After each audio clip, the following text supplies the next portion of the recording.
On the Wrong Track by Steve Hockensmith. Narrated by William Dufris.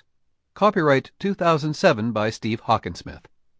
This unabridged audiobook is published by arrangement with Steve Hockensmith and Elise Cheney Literary Associates, and was produced in the year 2007 by Tantor Media Incorporated, which holds the copyright thereto. Prelude, or Headed for Trouble. Few things dampen a man's appreciation for natural splendor more quickly than the sound of another man retching.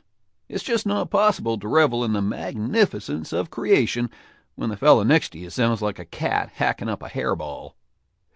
So as much as I might have enjoyed basking in the visual poetry all around me, the last rays of the late evening sun streaming through distant mountains to paint the harsh alkali plains of the desert as wispy pink as cotton candy, etc., I instead resigned myself to an utterly unpoetic task, patting my brother's back as he bent over a railing and painted the tracks whipping by beneath us an array of far less pleasing colors. I've never been afloat long enough to see anybody seasick, but I reckon I know what it looks like. Old Red had been rail sick before the conductor even called out "all aboard." "Feel better?" I asked when my brother stopped heaving. He nodded, then immediately leaned back over the railing and picked up where he'd left off. I sighed and patted his back again and hoped no one stepped out of the train's observation car and observed us.